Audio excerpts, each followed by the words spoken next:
Hi, I'm Annie with Yoga You and Me. I've been teaching yoga for about a year and a half. I have my 200-hour certification in core power, vinyasa, flow from Sikorsky Yoga. I personally have been practicing yoga for just under 8 years. I came to find yoga from a very dark place, which I feel like is a kind of common story because yoga is uplifting, yoga heals. For me, I was addicted to opioids for about 5 years. Growing up, I had major social anxiety and depression. I used to get panic attacks literally every Sunday in high school because of having to go to school the next day. I was so scared about being accepted. I was so afraid of people. I was afraid of making connections. I was afraid of being rejected. And eventually that did lead me to drugs and alcohol. I felt, if I was high or drunk, it was easier to make those connections. I wasn't so afraid of people. But obviously there are lots of negative consequences to those things, and I ended up being more depressed, being literally homeless for a time. And then luckily, my mother never gave up on me. She convinced me to go to a treatment facility, and that's where I experienced my first yoga class. And it wasn't immediate relief by any means, but it was the first time maybe ever in my life that I think I had taken a full breath, a belly breath, that I had really experienced even a little bit of relief without drugs or alcohol.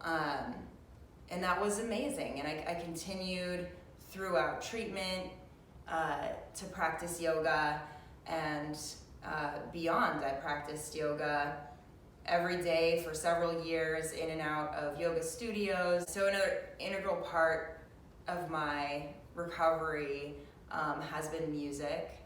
I make music, I sing, I play piano, I play in a band called Strange Bird. We play in the upstate South Carolina area just about every weekend, so if you want to catch a show, follow us on the socials at SC Strange Bird.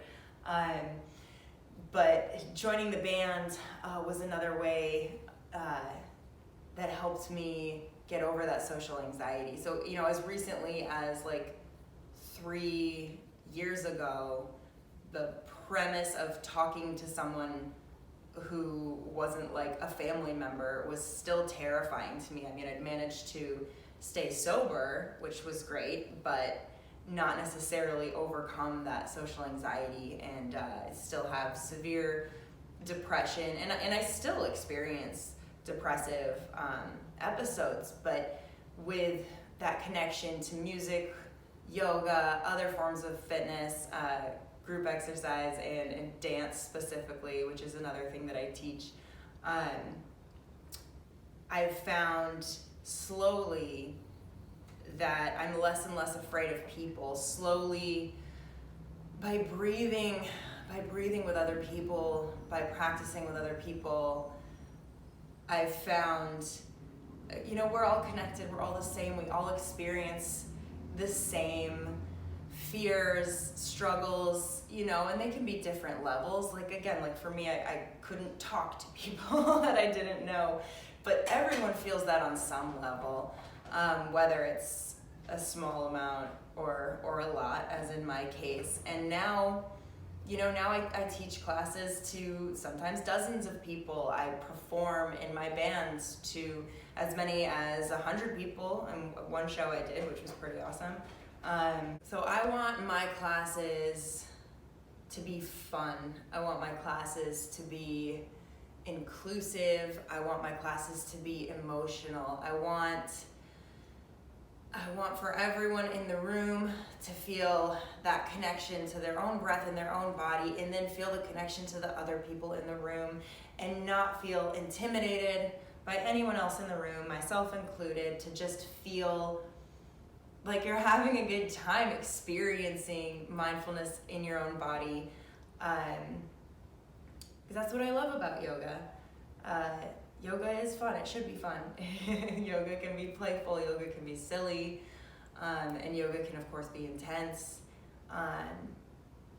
But so come join me, play with me, and practice with me. Hope to see you soon.